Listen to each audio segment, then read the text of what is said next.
आपके साथ मलिक मुदस्सर इस समय मौजूद हूँ मैं इलाका नील बरमुजी में।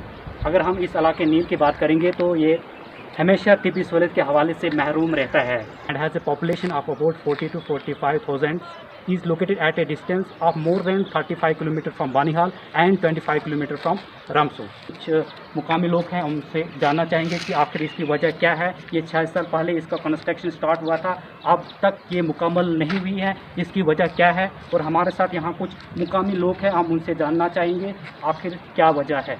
मैं बिलोंग करता हूँ नील बरमुजी से। हमारा ये मुद्दा है कि 21 अगस्त 2014 से जो ये हमारी बिल्डिंग बनी है PHC, इसका काम जूं का तू है, क्योंकि यहाँ पे कोई भी नहीं देख रहा है। डिपार्टमेंट के जितने भी आदमी हैं वो अपने अपने कुर्सी पे सोए हुए हैं। अगर ठेकेदार को पैसा नहीं दिया गया है तो वो ठेकेदार बेचारा क्या कर सकता है, क्योंकि पैसा अगर रिलीज़ किया गया तो वो काम क्यों नहीं कर रहे हैं। ठीक, हमारा यही मुतालबा है कि 21 अगस्त 2014 से जब से ये बिल्डिंग बनी है तब से इसका कोई भी यहाँ पे मतलब गवारा नहीं किया गया है, क्योंकि ये नील पिछले 60 साल से बिछड़ी हुई है। इसका जो भी कोई MLA जो भी कोई यहाँ से निकलता है तो इसका कोई इजाला नहीं किया जाता। कोई होता तो हम भी किसी हद तक आगे फाइट कर सकते थे। मैं इसी गांव का रहने वाला हूँ, बरमुजी गांव का। मैं हॉस्पिटल के सामने खड़ा हूँ। तो हॉस्पिटल की असली वजूहत यह है कि यह 2014 में काम शुरू ठेकेदार ने किया था। उसने 6 महीने में तकरीबन आधी बिल्डिंग इसने तैयार कर ली थी, लेकिन बदकिस्मती से उस वक़्त में 2014 में हुकूमत बदल गई और यहाँ ठेकेदार PDP का था। और उस वक़्त कांग्रेस वालों ने मिलजुल कर इस पैसे को डिपार्टमेंट के PWD वालों से वो उसमें डाल दिया, मटेरियल में डाल दिया, और ठेकेदार का लॉस हुआ। और ख़ासकर लॉस ठेकेदार का नहीं हुआ, ये आवाम का हुआ, क्योंकि बिल्डिंग ऐसे रही। फिर बीच में कुछ पैसा इसको थोड़ा डाला गया, इसे दूसरा मंजिल भी बना दिया। इसके अलावा इसका लोहा भी मैंने बनाल में देखा, लोहा ऊपर का तैयार है, लेकिन बदकिस्मती ये है उसको मैंने कागज़ भी आज 2-3 दिन पहले मैं उसके घर भी गया। प्रॉब्लम क्या आ रही है यहाँ प्रॉब्लम यह है कि पैसा जब ठेकेदार को नहीं है वो कहाँ से करेगा काम, किसे करेगा। हम भी गवर्नर इंतजामिया से ये रिक्वेस्ट करते हैं, आप अपने बड़े हेल्थ मिनिस्टर को, हेल्थ इसके ऑफिसर को यहाँ भेजे और यहाँ देखे यहाँ क्या बात है और क्या मसला है। हम हैरान हैं, क्योंकि हमारे जो लोग हैं ये तड़प तड़प के मरते हैं, कभी सौरा में, कभी जम्मू में, कभी दिल्ली में, कभी बम्बई में पहुँचते हैं। इतनी तो हमारी कैपेसिटी नहीं है।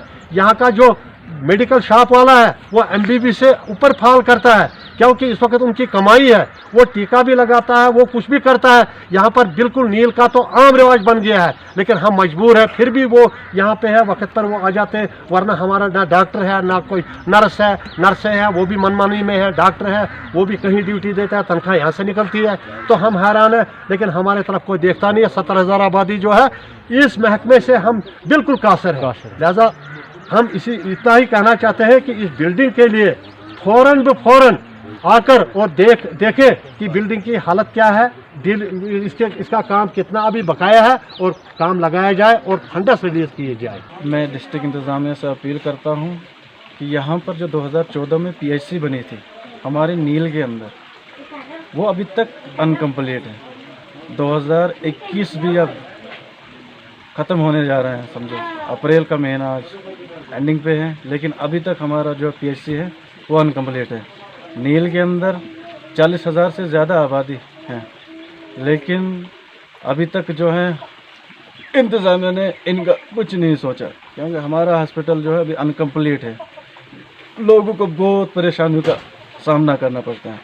इसलिए मैं बहुत बार अपील करता हूँ कि इसको फौरी तौर पर मुकम्मल किया जाए, ताकि यहाँ पर कोई MBBS डॉक्टर बैठ सके और लोगों को राहत मिले। मैं यंग वाइट न्यूज़ से बोल रहा हूँ, शेख महराजुद्दीन। आपका यहाँ पर आना बहुत शुक्र है कि आपने बहुत तकलीफ़ की, हमें यहाँ पहुँचे, हमने आपको बुलाया। और मैं फिर से इंतज़ामिया से यही अपील करना चाहता हूँ कि वो इस हॉस्पिटल को कंप्लीट करे ताकि लोगों को फ़ायदा मिले। अस्सलाम वालेकुम व आदाब।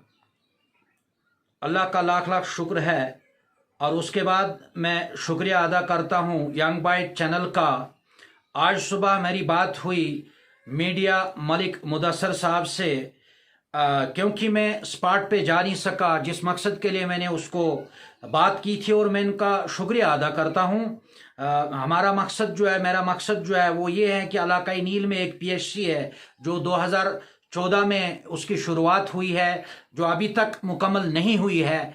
किन वजूहात से वो मुकम्मल हुई है नहीं हुई है वो तो हमें मालूम नहीं है। इसीलिए हमने आज सुबह उनको फ़ोन किया, क्योंकि आज जो है कोविड-19 चल रहा है, जिसकी वजह से मैं ऑन स्पॉट पे जा नहीं सका। इसलिए मैंने उनसे फ़ोन पे रब्ता किया कि ये हमारी आवाज़ जो है, ये हमारा पैगाम जो है वो एडमिनिस्ट्रेशन तक और एलजी तक पहुँचे, जिसकी हमें सख्त ज़रूरत है आज के इस दौर में, इससे पहले का भी। क्योंकि ये नील जो है ये एक पीएचसी पे ही सिर्फ मुश्तमिल है, क्योंकि इसके कई सेंटर्स जैसे डिस्पेंसरीज होती है या हेल्थ सेंटर जो बाकी जगहों पे है दी हुई है, या वहाँ कहीं नहीं है। एक सद्भावना का सेंटर है प्रहंदर में, वो भी गिर गया, उसका ढांचा जो है वो भी एकदम खस्ता हालत है उसकी, जो फौज के जरिए बना हुआ है। सरकार के जरिए हमें तो आज तक कभी कुछ मिला नहीं है, और ना ही उस पीएचसी के तहत कोई हमें वहाँ डॉक्टर आज मौजूद है जिसकी वजह से गरीब को कोई सहूलियत मिल सकती, ना ही कोई एम्बुलेंस है वहाँ। एम्बुलेंस के लिए भी हमने बार बार मीडिया के जरिए, अखबार के जरिए जो हम तक हो सके हमने वो कोशिश की, बार बार उसके बारे में भी आवाज़ उठाई, और आज फिर हम आवाज़ उठा रहे हैं। क्योंकि आज जो है हुकूमत नहीं है, सियासत नहीं है, सियासत नहीं है, क्योंकि ये हमारा इलाका नील जो है ये एक सियासी का शिकार बना हुआ है। हर काम के लिए ये जो फर्स्ट टायर और सेकंड टायर और थर्ड टायर जैसे पंच है, सरपंच है, डीडीसी है, बीडीसी है, जो बने हुए हैं ये सिर्फ सियासी एक टंड के लिए बने होते हैं, क्योंकि ये सियासी का एक शिकार बने हुए हैं। ये कभी भी इन मुद्दों पे बात नहीं करेंगे, ना ही ये सड़क की कभी बात करते हैं, ना ही ये तालीम की बात करते हैं, ना ही ये तबी सहूलियात की बात करते हैं। ये पता नहीं क्यों नहीं इनके ऐसे कामों के बारे में बात करते हैं, क्योंकि ये लोग जो है ये एक सियासी के शिकार है। ये रखना डाल सकते हैं, गरीब आवाम को सिर्फ बहला फुसला के इस्तेमाल कर सकते हैं। दौरानी वोट में ये बड़े बड़े दावा करते हैं, उसके बाद ग्राउंड जीरो पे अगर देखा जाए तो ये सब इनके काम जो है वो फेल होते हैं, क्योंकि लोग इनको बनाती हैं, चुनती हैं इसीलिए कि इनका इजाला हो जाए, जो इनकी परेशानी है वो हल हो जाए, चाहे वो किसी भी सूरत की हो। जो इनका जो गवर्नमेंट की स्कीमें हैं वो इन तक पहुंचाए। जैसे हमारा मुद्दा जो है आज, मेरा मकसद जो आज है वो सिर्फ पीएचसी का है। पीएचसी ये बंद क्यों है, इसका काम क्यों रुका हुआ है, इसकी फंड्स वगैरह है या नहीं है, वो एडमिनिस्ट्रेशन को पता होगा। और हमें पूरी उम्मीद है आज हम इनके जरिए जो यंग बाइट हम आज देने जा रहे हैं, इनके जरिए पैगाम पहुंचे डिस्ट्रिक्ट एडमिनिस्ट्रेशन को और एलजी गवर्नर साहब को। हमें पूरी उम्मीद है, क्योंकि आज जो है ये अच्छी तरह जानते हैं कि काम कैसे होना चाहिए और ये काम कराना भी जानते हैं। तो हमें पूरी उम्मीद है इनसे कि ये हमें आज जो ये रुकावटें हमारी पीएचसी की और एम्बुलेंस की हमें सख्त जरूरत है, क्योंकि एम्बुलेंस के लिए भी हम गए थे रामबन तक, उन्होंने भी कहा ये हमारे हाथ में नहीं है, ये डायरेक्टर साहब के हाथ में है, हमारे हाथ में कुछ नहीं है। अलबत्ता कुछ एम्बुलेंसेस आजकल आए हुए हैं, इशू हुए हैं, उनमें से नील का भी नाम है। खाली ये हमें बता रहे हैं कि यही सुनते हम आ रहे हैं आज तक, और इसके बाद भी शायद हमें यही सुनने को मिलेगा। मगर आज हम उम्मीद करते हैं कि हमें अब ये सुनने को नहीं मिलेगा, हमें अब मिलेगा ग्राउंड जीरो पे काम, क्योंकि डीसी साहब भी अच्छी तरह वॉच कर रहे हैं अपने डिस्ट्रिक्ट में, जहां भी जो भी जिन इलाकों में जिस चीज़ की ज़रूरत है वो गौर फिक्र कर रहे हैं इस चीज़ का। और एलजी मनोज सिन्हा साहब वो भी एक दिग्गज है, काम के लिए काम कराना जानते हैं, काम का उसको तजुर्बा है। आज हमें पूरी उम्मीद है कि ये जो आवाज़ हमारी है ये उन तक पहुंचेगी और इसका इजाला होगा, इंशाल्लाह हम पूरी उम्मीद करते हैं।